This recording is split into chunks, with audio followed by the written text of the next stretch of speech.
you think Spirit Blossom event was terrible?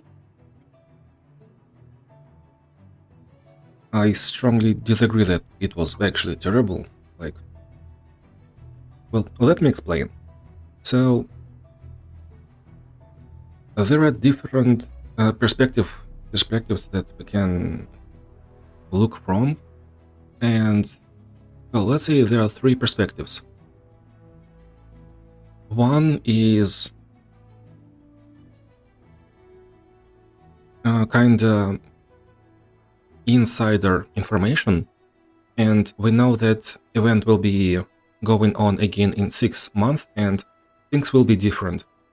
Well, we do not know anything about that, and without this perspective everything just feels terrible. Yeah, but saying that everything is terrible, I strongly disagree. Another perspective is most of the player base opinion right now, and let me actually point out that, yeah, we have, well, we'll talk about this one later. Because that point is against me. So I wanna point out that 800 Spirit Blossom Evelyn fragments, 800 Spirit Blossom Yasuo fragments, a lot of Timo fragments, a lot of Yi fragments, and also Taker, well, she's kind of invested already. So if we take a look at amount of fragments that we were given, and even percent-wise, you have 6 Spirit Blossom champions, and every champion needs 1000 fragments to be completed. That's a lot, that's a huge amount, that's enormous amount. But also we were given so much.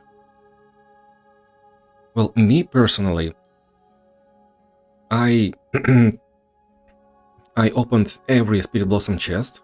I did purchase Battle Pass, and I have about 4000 Spirit Blossom fragments right now, which means that, well, in total, 4000 out of 6000, it means that every champion is at least halfway through. And also, I don't know, we were given a lot of free stuff, kind of, just to unlock champions. Because every champion is playable, and you're supposed to complete whole game with just 3 Spirit Blossom, 3-star Spirit Blossom champion, and basically 3-star any champion. So you unlock champion for 60 fragments, then you invest 10 to get 1 star, because this is like mandatory upgrade, then 2 stars because, well, it is just one of the most important fragments, then it will be mana flow obviously, and then 3 stars. This is 200 fragments in total, and with this kind of power level, you're expected to complete everything in the game. Just for 200 fragments. 6 champions, 200 fragments, that is 1200 fragments in total for this kind of a little bit prestige champions. They are meant to be a little bit stronger than average champion, and they in fact are actually stronger a little bit. So speaking of wild fragments, 4000 fragments in just 2 months, it's really generous. You cannot complain about that.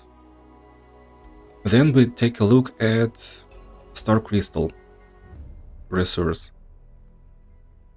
This is where most of the people... Snorlax, please do not move my mouse. So, second battle pass was pretty generous. It had, I think, 30 Star Crystals in free pass.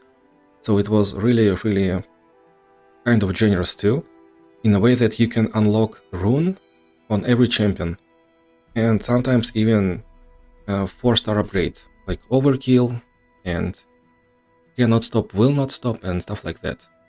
So if we take a look and just count all the Star Crystal resources that we got in 2 months. In 2 months! This is really generous. The problem is, there is just no way for us to grind this one, right? Yeah, that is bad from our perspective, but I hope I was really clear that unlocking champions on their own, it is much better than it could have been expected. And Spirit Blossom Nova Shards, well, once again we got kind of average amount of shards. I got pretty lucky, I think. I didn't open chests until the very last day pretty much, and yeah, I high rolled I think twice. So I got 81 fragments, Nova Shards. But you know, I'm not really spoiled as you can tell. I I have just one mana flow on one champion that is pretty much banned from monthly challenges and weekly challenges and such. So this is kind of my thingy right now. So I'm not saying that this is bad. Like, I don't know what... I had no expectations about Star Crystals and about Nova Shards. I was only caring about actually unlocking champion, getting it to 3 stars and playing it. And by the way, event adventures, well, they were okay.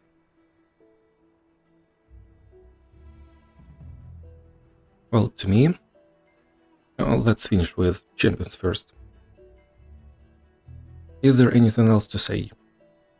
This one was pretty generous, but yeah, giving 80 fragments in 2 months like that, it feels really good. But the one thing that feels bad is that we have no way to unlock, to grind it further. Then champions themselves, well, I cannot really talk about champions because, well, I've only played 2 champions so far. It's been like, this is 20th of October and I have only 2 champions leveled, Ari and Kindred. It's 23rd actually right now. This is my future. And if anyone else is playing just half an hour a day, like, this is... you probably can feel me, this is how it looks like if you play this little. It's not on my monitor, it's actually... that's a leaf. I was about to... So one thing that I'm actually really disappointed in the Spirit Blossom system, new system, rune system. Let's take a closer look. So we can take a look at this rune star. I'm a huge fan of this. My only wish is that runes shouldn't be OP. This is my actually wish.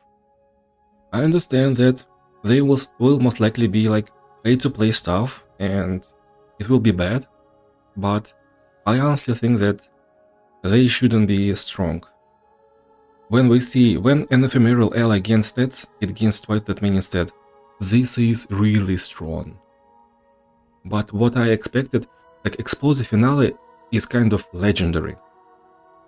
If you can guarantee this one on a champion that can use it well, this is legendary power. Phantom Pranks, it can be like at least epic on a correct champion. Spell Burn, strong.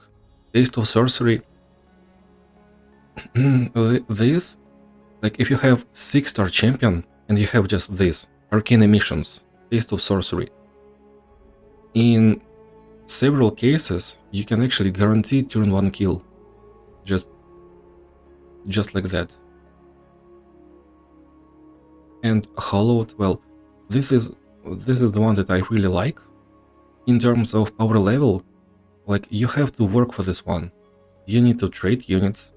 You can combo this with level up relic, and this is what I did against Viega. This is what I did against Lissandra, I think.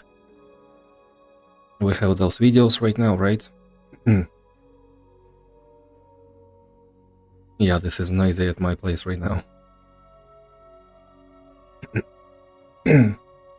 Endless wealth, yeah, this is pretty good too.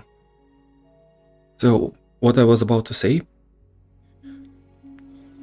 when we theory crafted for fun Mordekaiser constellation, yeah, I'm sorry, I cannot help it.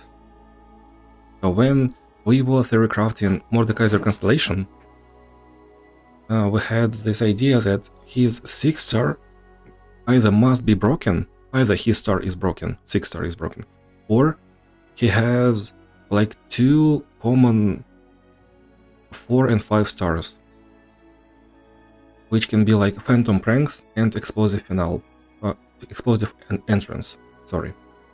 Like when ally dies, deal 1 to enemy Nexus.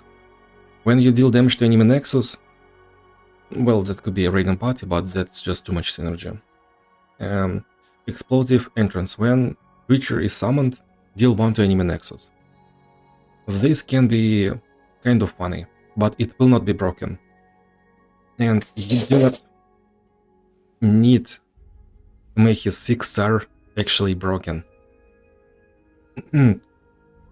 It's fine to have good runes, but one thing that I'm disappointed in, rune shards.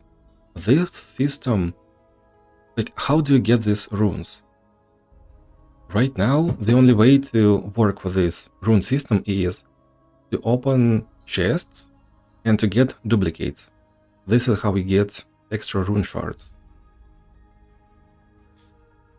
In my opinion, and I mean it, you can like hope to get these star crystals to unlock Rune Star, but once you unlocked Rune Star, you need to be in a position where you can grind any rune that you want in amount, like in days. It's like you have this week and you get a rune wild card, and then you choose any. Something like that. Because the way it is implemented right now, you got lucky, but you need to get lucky then later again, and the fact that you was lucky is that you were lucky just yesterday, it didn't mean a thing at all, because you do not have rune that you want to use. This is just beyond my... I cannot understand it. I do not want to understand it.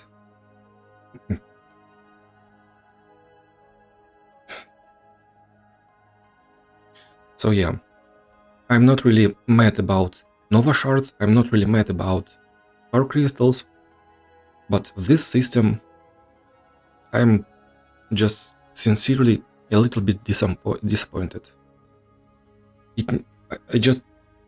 I have a gut feeling, it's probably not the correct way to say it, but from my gamer perspective of playing World of Warcraft and other things, you just feel that if you got lucky there, it has to be a different system.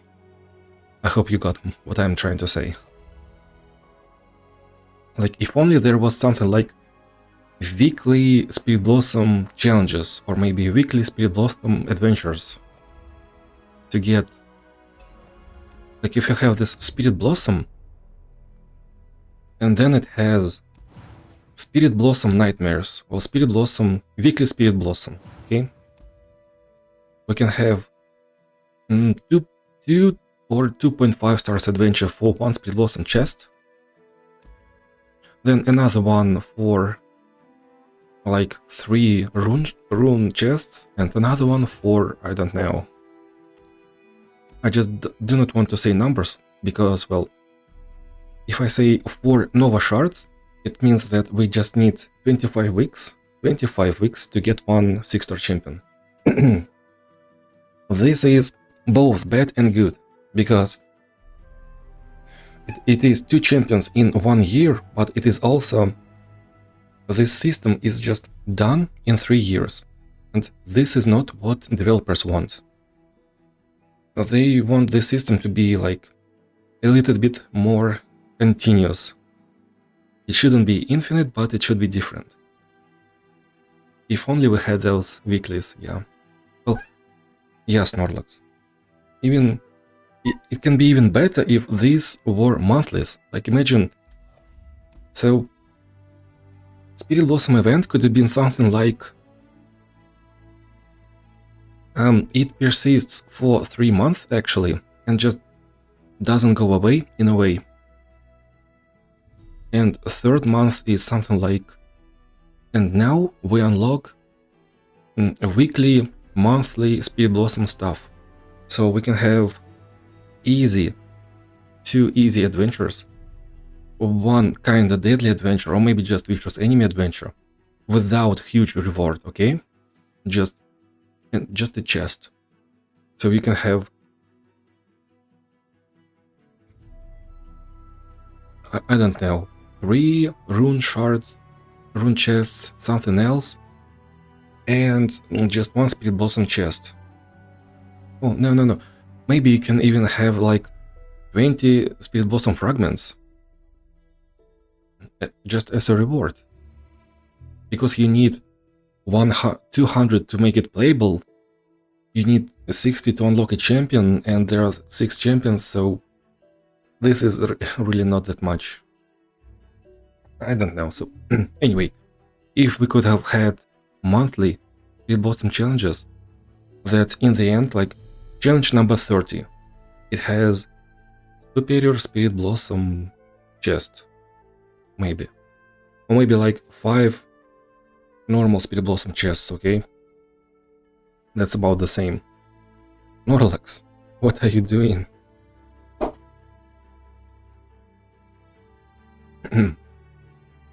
Or maybe even, yeah, something like 30 Spirit Blossom challenges, and when you complete 5, you get 1 Spirit Blossom chest. And first 20 are pretty much easy, and then we have 10 like vicious enemy Spirit Blossom challenges. Or another, just 2 Spirit Blossom chests, normal chests, not superior, just normal chests. So beginners do not feel bad about this. Now we can talk about event, champions, and beginners. So about champions, we will not be talking right now. This is a huge thing that will take hours.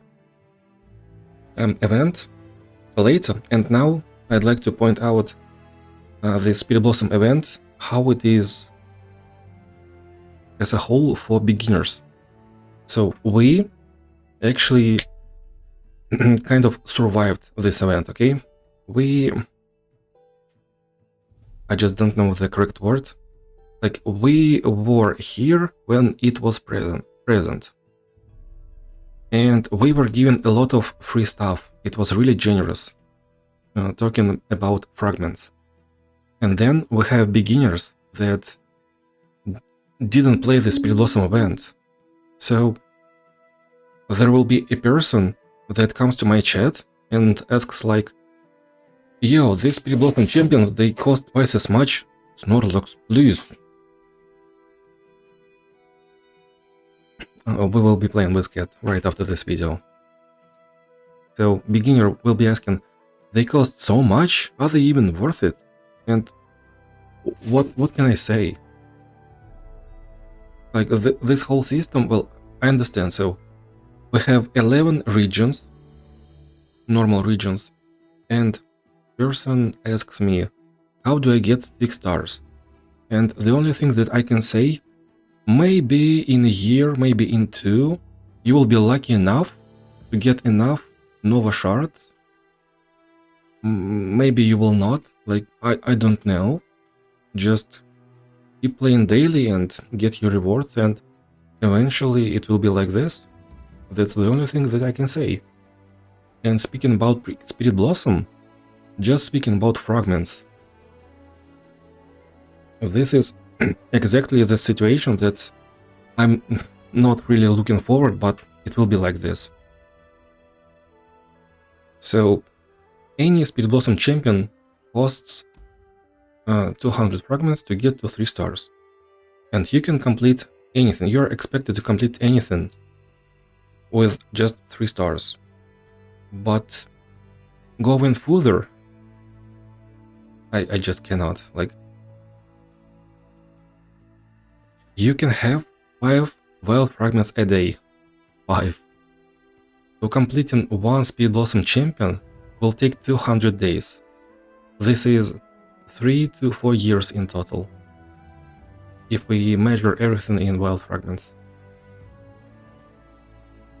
This is just a disaster.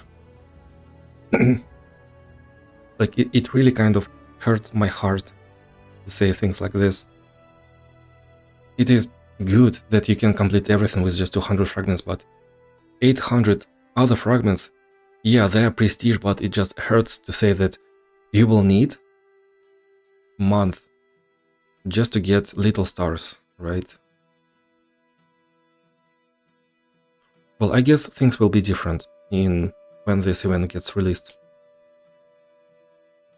But I definitely mean it, that rune system has to be different, and it would be really good to have like something like weekly rewards or maybe monthly rewards. And honestly, I am totally fine with Riot releasing even more alternative universe skins, champions like this. You can have it twice every month. I do not mind, as long as we have some ways to grind a little, at least something. Like, me personally, I do not care about Star Crystals, I do not care about Nova Shards, but Rune Shards, they have to be different. It will be unbearable. Like, I cannot even... What if my friend gets to play this game, and my friend will be like, these champions look so pretty. Oh boy. This Kindred, Spirit Blossom, Ari, Evelyn, and Timo. Yeah, but you have to work for this for 2 weeks, and maybe even more, and it still will not be playable, right?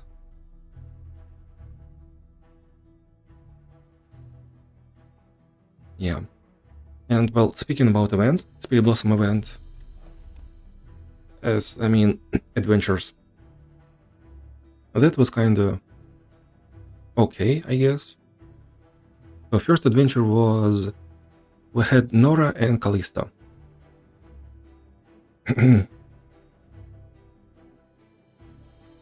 Nora fight was pretty cool. I think there are just several people in my chat that can tell what interesting cards did Nora have, and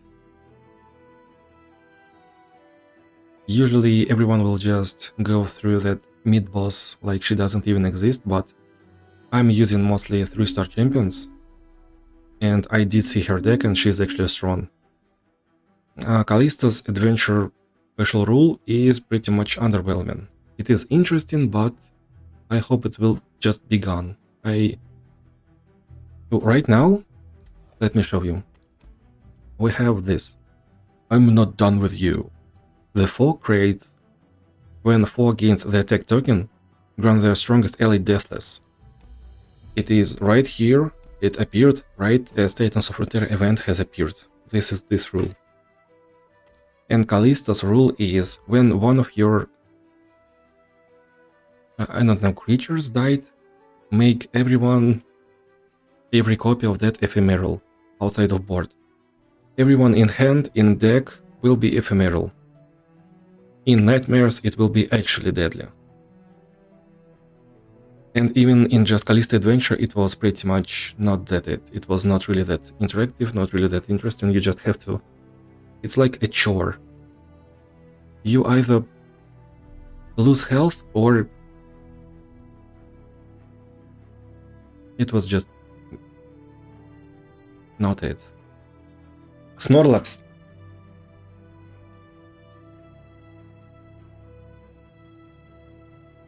She's being naughty, mischieving. She thinks that I do not hear her. Alright, next we had Gale and Nami. Gale was actually pretty strong. Nami was RNG dependent, but she was pretty much okay. So Callisto Adventure, it was like 5 out of 10, and Nora was pretty cool.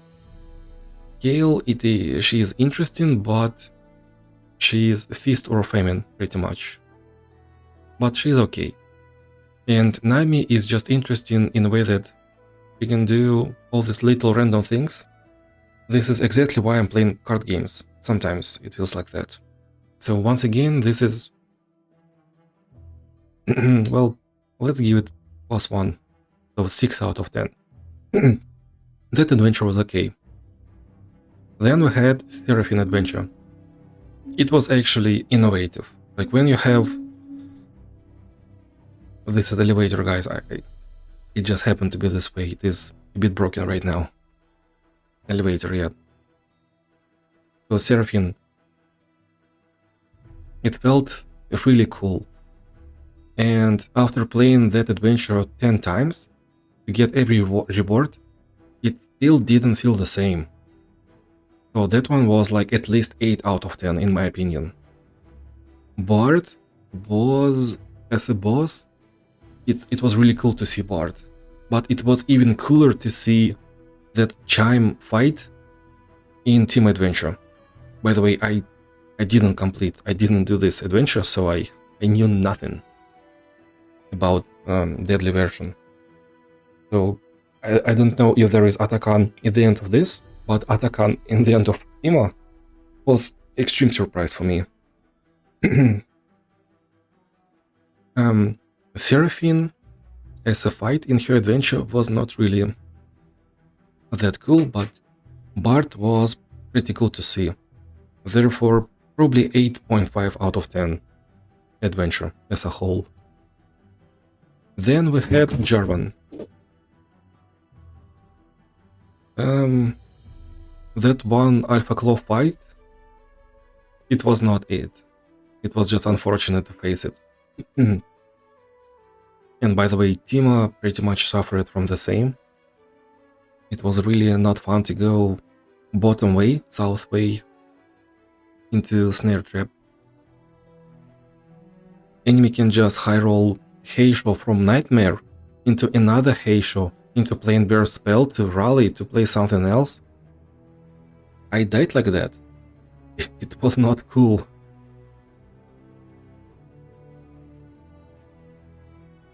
Well, Jarvan was kind of okay fight.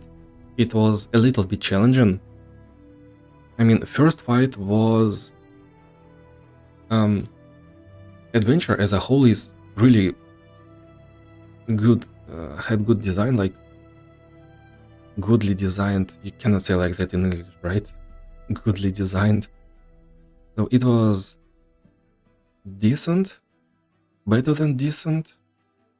So first fight was kind of challenging, and it actually gave a vibe of playing Galio Adventure. So for those people that do not really play normally, like the game is supposed to be completed, you're playing every adventure one by one, and when you go to Victor and Draven, you're like level 15. Then you complete Thresh and you're level 16 or around that. 15, 16, 17 at best. And when you go to Aurelian Soul, you're actually level 19 if you completed everything. So when you're going to Galio Adventure, you're not level 20. You're actually not having a level 27 upgrade. You do not have level 24 upgrade, and 21 and 20. So the fight in Galio Adventure is actually challenging. Especially if you're just 2-star champion. And in Jarvan first 2 fights, they gave me the very same vibe. And Brown fight, I'm sorry, in Jarvan Adventure. I mean, I kind of understood what is going on on the very third try, or maybe even second try, because I was playing something like control deck, Morgana, and I understood how you're supposed to complete it, but overall, it was pretty cool fight. And then you just complete this and that, and then German whole German fight is it is threatening, but if you are level 30, this is okay. I think I would give it another 8.5 out of 10, just because of how high rolly last fight can be. It can be high rolling that much that sometimes, well, you need to get lucky for skill to even matter. And sometimes it does happen, even in German Adventure. And Team Adventure, it was pretty much the same, but I actually enjoyed Team Adventure myself. Besides the Ribbon Dancer fight, besides that Snare Trap fight, it was pretty good. So it is just another 8.5 out of 10, I think. First fight is a Minefield or a Too Quiet Place. Yeah. No, first fight is Grandma. Hold on.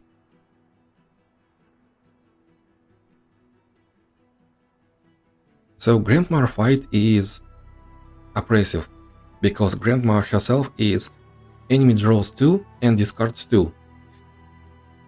Which means that if you are underprepared, like I've been completing on my very first try, I was using this Volibear. No epic relics, just budget Volibear to do a like guide for people. And I was successful, but I had 2 cards left, and every card had like 15 shrooms on it. It is just... It's rough. This is actually rough. Then we have second fight, which can be okay. Too Quiet Place was pretty creative. Minefield was a little bit oppressive because, well, 10 health, this is just a bit too much. Probably 6 was just enough, I think. And 10 is basically if you're over-prepared, if you have something like mana flow and such, this is okay, but for normal population, this is not. Then we have Ribbon Dancers, which this fight should be probably countered by double disarm. I don't know what else to say. I did it on Misfortune and it was a breeze, but on everyone else it was just pure frustration. And then we have Evelyn versus Ari fight. Evelyn, I think, is just so much easier because Ari seemed to be... Ari appears to be harder for everyone that who is once again underprepared. If you have just strong board control, if you are already overprepared, then sure, you go to Ari. But otherwise, you have to rely on spells, and you just will dig yourself even deeper. It's either you win easily, or this is a really strong enemy. Then we have a lifesteal fight and trap fight. Lifesteal is okay, trap fight is frustrating. Unwelcomed guests is pretty cool fight, I would say. Like, you have to be prepared for that. It is really bad to see that enemy can rally round 1, having like 100 stats on board, but you have a lot of stuff on board too, and you just have to be prepared a little bit. If only enemy didn't have that much elusive units, this is totally fine. So this is like tempo fight on top and burst fight on bottom. Actually, on Volibear, I completed Ribbon Dancers and snare trap, and chimes. So I took the hardest way, the hardest fight possible in that adventure. And then we have Team of Fight, Attack and Fight.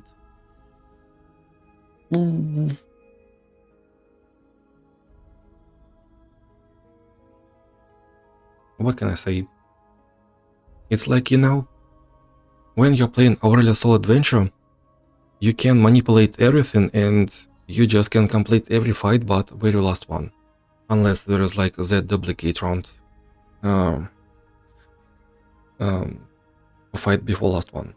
So this attack and fight gave me the same impression, because if you have a lot of unlucky nightmares on top of your deck, you will be just dead, almost dead round 1. Like, you're supposed to have 40 health at level 30.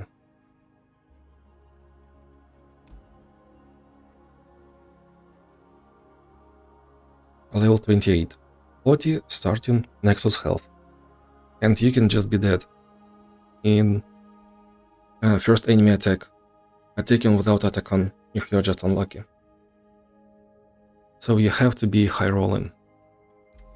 But it still wasn't as bad as against Aurelian Soul, because he can just get Viega and you're done. There's just nothing you can do about that, unless you have removal. So yeah, that adventure is like at least 8 out of 10 to me. It was challenging, it was not that badly designed, and even when it was badly designed, it was like manageable still. Ribbon dancers appeared to be manageable, but they were actually way too oppressive. Snare can just run out of steam once its combo is over, I think. So it's just my personal frustration, and I'm just lacking common sense in this question. And everything else is just...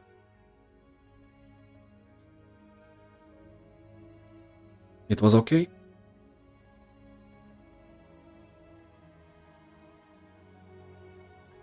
Did we cover every question, by the way? Resources. Champions, I decided to talk about them later, because, well, 6 champions and I need to gather more information. I just cannot talk much. I prefer not to talk much before being, like, close to being an expert.